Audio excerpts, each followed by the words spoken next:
fazem tanto carnaval com esse negócio da gastança, que criancinha não tem mais medo do lobo mau, tem medo da gastança. Beluso, você escreveu outro dia com o Manfredo esse artigo aí mostrando que a taxa de câmbio hoje é... O Manfred, né? Manfred, é. A taxa de câmbio é fixada hoje, né, nessas operações de mercado futuro. Até quando que você acha que essa armadilha vai... Porque não dá para mudar numa chave. Você tem hoje um padrão de dominância financeira internacional com base nesse jogo de expectativas e tudo. Quando vai ser a grande crise aí para poder provocar mudança? Não?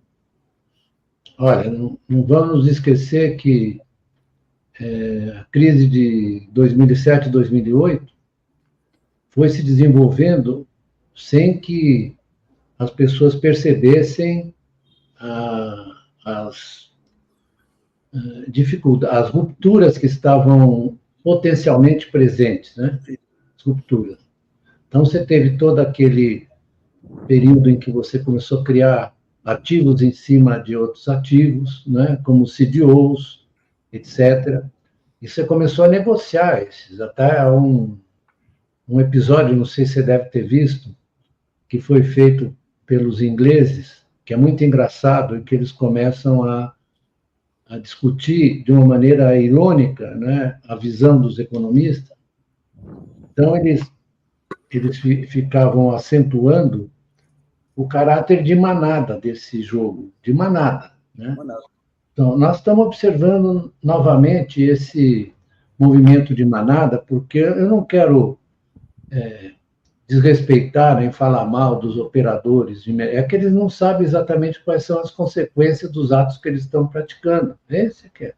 Não tem, mas eles não podem ser diferentes, porque se eles forem diferentes, eles não vão trabalhar lá. Claro. Certo? Então, o mesmo se aplica aos economistas que estão ligados a essas instituições financeiras, eles não podem falar outra coisa. Eu vi uma pesquisa agora, você deve ter visto também, vocês dois, que 90% dos economistas do mercado financeiro são contra o projeto econômico do Lula. Você acha isso surpreendente? Eu não acho. A mesma coisa que se pegar um comício do Bolsonaro e fazer uma pesquisa sobre o Bolsonaro lá. Isso, também. Exatamente, perfeitamente, você foi ao ponto. Então, há uma outra coisa que me preocupa muito, é que, em geral, os economistas raciocinam mecanicamente. E você está lidando com o pensamento humano, com a visão humana, com as condições humanas. Então, infelizmente, às vezes os humanos perdem a liberdade, submetem a sua liberdade aos interesses, como eu estava dizendo. E eu vi hoje um economista, até que eu conheço, lá da FGV, falando sobre essas coisas, e fiquei assim triste, né? Porque eu vi que ele estava completamente capturado por esses interesses. Ele não tinha nenhuma liberdade intelectual para para desconfiar daquilo que ele está dizendo, né? Então, você deve assistir, eu também assisto muito, porque eu respeito a opinião dos outros. Eu vejo a Globo News, por exemplo, e aí os economistas que são levados lá, eles falam sempre a mesma coisa. Se não houvesse espaços como esse que você cria para o debate, nós estaríamos, na verdade, mergulhando num processo de crença religiosa. Aliás, há um livro de um economista chamado John Rapley, em que ele trata da economia como religião, que ela virou a religião do capitalismo, é a religião do capitalismo. Não é por acaso que nós tivemos vários que escreveram, Max Weber, por exemplo, tratou um pouco disso, né? Mas você vai falar com o economista ali, o Max Weber, ele pensa que é o ponto esquerda da Alemanha. Então, Beluso, mas vamos pegar alguns pontos aqui.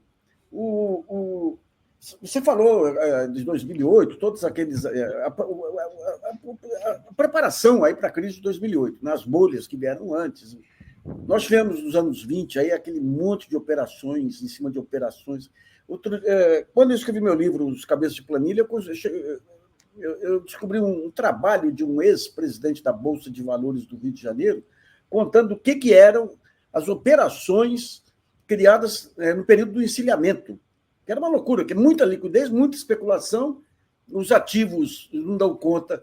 E hoje nós estamos na era das criptomoedas. Você acredita na mãe de todas as bolhas, como está sendo dito aí?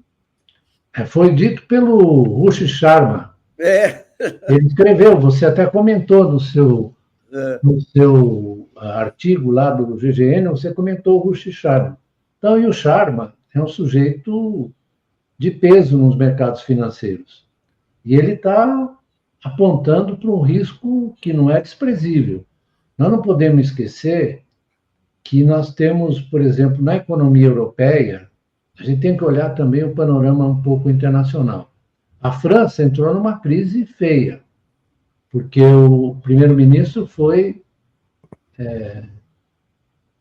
mandado para fora pela decisão do Congresso, né? E foi uma votação expressiva. Foram 300 e tantos votos a favor, e aí você juntou quem? Juntou aqueles partidos ali da aliança de esquerda com a Marine Le Pen. Certo? O que eu quero que a gente faça uma interpretação disso. Também na Alemanha está em crise, com Olaf Scholz, etc.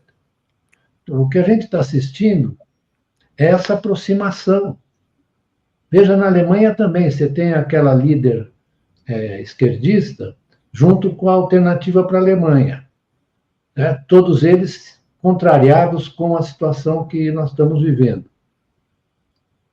E eu estou muito impressionado, aliás, há um artigo hoje do Richard Cole, no INET, Institute for New Economic Thinking, em que ele vai desdobrando esse argumento da insatisfação das pessoas. Aí o cara diz, não, mas a economia americana está crescendo. Sim, mas ele fez uma exposição a respeito de quanto cresceu a renda e a riqueza dos mais prósperos, dos mais ricos, e o salário, durante todos esses 40 anos, cresceu 15%. E a riqueza dos mais ricos explodiu. As pessoas estão inconformadas com isso. Então, isso é uma coisa que a gente tem que levar em consideração, né? Que você afeta a condição, a vida humana, a sua esperança de estabilidade, de vida tranquila para os seus filhos, para você. É isso que explica a eleição, por paradoxal pareça, a eleição do Trump. Sim. Por que o pessoal elegeu o Trump e não respeitou os dados da economia americana, que são bem razoáveis? Mas não interessa os dados, o cara quer saber como é que é a vida dele. Se a vida dele melhorou ou não. Claro que os dados são importantes para nós, né? Fazemos as análises.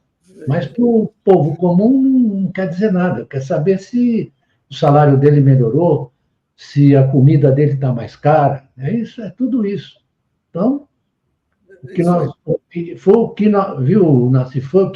nós procuramos explorar no livro. Tá. Exatamente isso.